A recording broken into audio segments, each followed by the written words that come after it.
asalaamu calaykum waraxmatullaahi tacaala wabarakaatu daawadayaal ku soo dhowaada warka habeenimo xogta cayaaraha qodobada aynu idinkugu soo gudbin doonana waxaa ka mid ah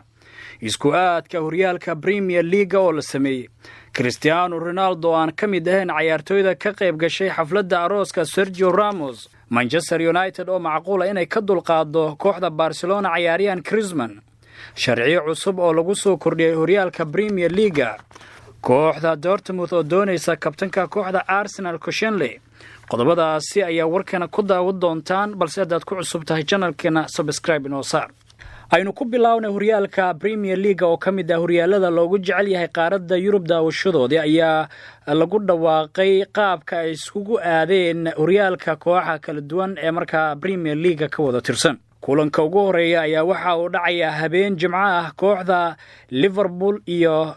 Norwich City ayaana sarki doona sabtidana waxaa wada ciyaari doona West Ham United Manchester City sidoo kale Bournemouth Sheffield United Burnley iyo kooxda kubadda cagta Southampton ayaa ka mid ah kooxay sarki doona waxaa sidoo kale isla sabtida wada ciyaari doona Crystal Palace iyo kooxda kubadda cagta Everton waxaa sidoo kale wada ciyaari doona isla sabti Leicester City iyo Wolverhampton naadiga la yiraahdo Watfordna waxay la ballansan tahay Brighton waana kulanka ugu horeeya ee Premier League marka la ciyaari doono sidoo kale kooxaha sarki doona waxaa ka mid ah Tottenham Hotspur sidoo kale waxaa ka mid ah kooxda kubadda cagta ee Aston Villa oo labadaasi kooxoodna ay sarki doonaan oo ay wada ballansan yihiin maalinta axadana waxaa wada ciyaari doona Newcastle United iyo kooxda kubadda cagta ee Arsenal sidoo kale kulanka ugu adag oo markaa horyaalka isagoo bilow ah markaa kooxaha is arki doona ayaa waxaa noqon doona Manchester United iyo kooxda kubadda cagta Chelsea waxyaabaha laga diiwaangeliyay horyaalka Premier League isku aadkiisa oo maanta la soo shaaciyay waxyaabaha ugu xiisaha badan waxaa ka mid ah kooxaha kala duwan ee horyaalka Premier League ayaa intooda badan waxaa markaasi ay soo qaadanayeen waqtiyadii ugu dambeeyay ciyaaryahano cusub halka kooxaha qaarkood ciyaartoy magac iyo maamuus ku lahaa Premier League ee aadna loo jeclaa qaarkood ay ka tageen oo markaa kooxo kale ama horyaalo kale ay aadeen waxaa ka mid ah ciyaartoyda la diiwaangeliyay oo ugu sareeya ninka la yiraahdo Eden Hazard oo ahaa ciyaaryahanka ugu fiican Premier League ka oo markaa ku biiray kooxda kubadda cagta ee Real Madrid taasi ayaana waxay ka mid tahay mid markaa horyaalka laftigiisa saameyn ku yeelan karta maadaama nin weyn oo caan ahaa kooxda Chelsea iyo horyaalka Premier League oo ka tagay la arki doone sida markaasi horyaalkan maadaama soo saaray shaxdiisa isku aadkiisa laakiin waxa markaa ciyaarahan dhan ay dhici doonaan horyaalka toos u bilaaban doona marka la soo gabagabeeyo ciyaaraha Africa Europe iyo waliba Copa America laakiin qaarkood iyagoo socdaan ay horyaalka bilaaban doona sida Europe iyo waliba sida Africa oo kale marka xululkooda ay ciyaarayaan oo qaramada qaaradda Africa dhinaca kalena Cristiano Ronaldo ayaan ka mid ahayn ciyaartooyda ka qayb galaysa xafladda arooska Sergio Ramos oo 9 sanadood ay saaxiib ahaayeen oo kooxda dalka Spain gaar ahaan magaalada Madrid ka dhisan ee Real marka ay u wada ciyaarayeen sababta ayaan ilaa imika la sheegin laakiin waxaa la sheegay in Ramos marka u yeeray ciyaartoy door ah oo markaa ka qayb galaysa xafladda Ramos markaa dhiganaya Ramos ayaa waxa markaa aroosaya gabadh wariye ah oo markaa Spanish ah oo si weyn markaa xiriirkoodu u soo jiitamay muddo aad u fara badan waxaan lagu magacaabay Pilar Rubio waxaana markaa uu ka qayb galay oo u yeeray ciyaaryahankan Ramos la yiraahdo dad gaaraya ilaa 500 oo casuumaad u sameeyay Captain Sergio Ramos iyo gacalisidiisa labadooda ayaa markaa ilaa 500 oo qofood markaa ay u yeereen laakiin Cristiano Ronaldo kama mid aha warbixinta ayaa waxay sheegaysaa Daily Mail maanta ay daabacday in ay ka mid yihiin ciyaartooyda markaa ka soo qayb galaysa xafladdaasi markaa la shaaciyay qaarkood sida markaa ciyaaryahanada la kala yiraahdo David Beckham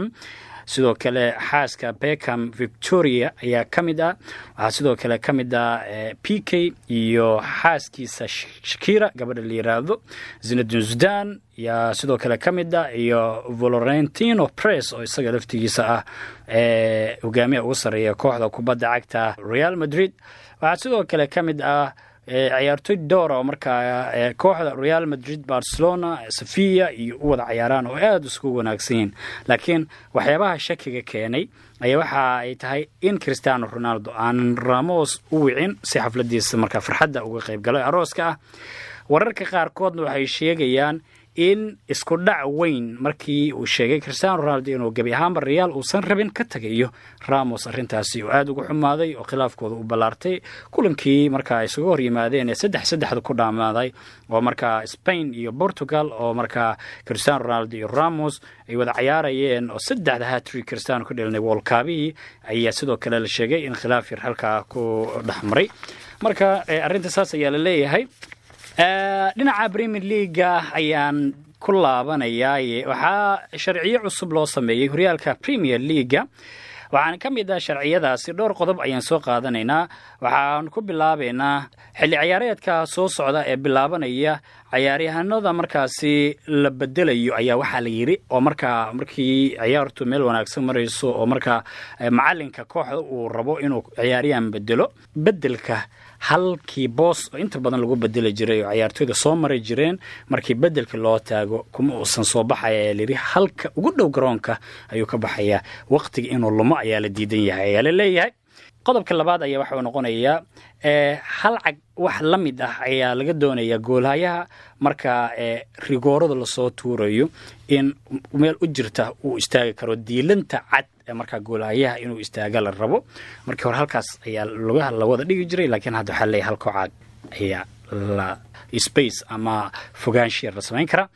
sidoo kale waxaa la sheegay in weeraryahanada ciyaartoyda markaasi weerarka ka ciyaara marka pulsion ama laad xor ah la soo qaadayo iyagu daafac ma gali karaan la leeyahay wax xoogaa inay ka durugsanaadaan ayaa la rabaa halkaas in looga baahan yahay daafacyada kaliya inay istaagaan. waxaa sidoo kale ka mid ah waxyaabaha sharciyada lagu soo kordhiyey tababarayaasha waa la ciqaabi karaa. waxaa la leeyahay waxaa lagu samayn karaa rosa la siin karaa, jala la siin karaa iyadoo markaas sida ciyaartoyda loola dhaqmo mid u dhiganta loo baahan yahay in iyagana lagu samayn karo aanan markaasi ka bedelnayn ciyaartoyda oo kale ayaa leeyahay. la arki doonay waxyaaba ugu waaweyn markaa kusoo kordha shaashadaha markaa dib u bilowdaan ee Premier League. dhinaca kalena kooxda kubadda cagta Manchester United ayaa waxaa laga yaabaa inay ka dulqaado kooxda Barcelona ciyaaryahan Griezmann oo markaa aad ugu dhow kooxda Barcelona in uu ku biiro ayaa la yiri. laakiin Manchester United ayaa waxa imika ay soo bandhigtay maanta lacag gaaraysa 95 milyan in Griezmann ay kula soo wareegto in kooxda Atletico markaa ay kala soo qaadato. Griezmann hore waxa uu sheegay in kooxda kubadda cagta Atletico uu ka tagayo oo kooxda laftigeeda ay u ogolaatay inay fasaxayaan. Barcelona ayaa ka mid ahayd kooxda sida weyn markaa ciyaaryahankan uu raad joogtay in muddo waliba sanadkan kaliya ma sanadadii la soo dhaafay ayaa Barcelona aad ay u raadinaysay ciyaaryahan Griezmann. waxaa sidoo kale jiray warar sheegayay shalay ilaa iyo xalay soo baxayay oo hogaamiyaasha ugu sareeya kooxda Atletico oo shaaciyay in ciyaaryahan Griezmann si toos ugu biirayo kooxda Barcelona oo taasina ay iska caddahay. hore Griezmann wuxuu sheegay in kooxda uu sanadka xiga ka ciyaari doono uu og yahay isagu meel ay u saaran tahay wax walwalana uu ka qabin laakiin waxa macquul ah ayaa leeyahay in ciyaaryahankan kooxda Manchester United ay soo qaadato waqtiga ugu dhow ee markaasi macquulka. Manchester ayaa sidoo kale waxay aad u raadinaysaa Ivo Rakitic oo kooxda kubadda cagta Barcelona ka tirsan marka 31 sano jirkan Rakitic ayaa way arag khibrad weyn ku leh qadka dhexe ah isagoo markaa macquul ah in markaa bedel looga dhigo Paul Pogba oo laftigiisa laga yaabo in kooxda uu isaga tago Manchester United. kooxda Borussia Dortmund waxa ay doonaysaa kabtanka kooxda kubadda cagta Arsenal Koscielny. Arsenal kabtankeedii Laurent Koscielny ayaa waxa macquul ah in uu ku biiro kooxda kubadda cagta Borussia isagoo markaasi markii ugu horeysay Bundesliga dalkaasi Jarmalka lagu arki doono ayaa la yiri. Sidoo kale warbaahinta dalkaasi Jarmalka ayaa waxay sheegaysaa in ciyaaryahankan ay aad u doonayso kooxda Borussia Dortmund 33 jir waa ninkan waxaa la leeyahay 350 mar ayuu soo muuqday isagoo markaa u ciyaaraya kooxda kubadda cagta Gunners ama Arsenal ayaa la yiri isagoo markaa ugu yimid kooxda kubadda cagta Laurent lagu magacaabo 2010 waxaan la sheegay in Unai Emery markaa isagu laftigiisa shaqadiisa sii wadan doono kooxda uu sii hayn doono laakiin waxa la leeyahay ciyaaryahankan aad ay ugu qanacsanaan lahaa inuu kooxda joogo laakiin haddii isagu dalbado wuxuu isaga rabo ay u yeeli doonaan maadaama uu yahay kabtanka ay aadka u qadariyaan kooxa sida aadka ciyaaryahanka sidoo kale u doonaya waxaa ka mid ah Bayer Leverkusen oo isa Jarmalka ka dhisan AC Milan oo Talyaaniga ka dhisan iyo Monaco oo Faransiiska guud ahaan warkan halka ayaan ku soo gunaanadeynaa asxaabi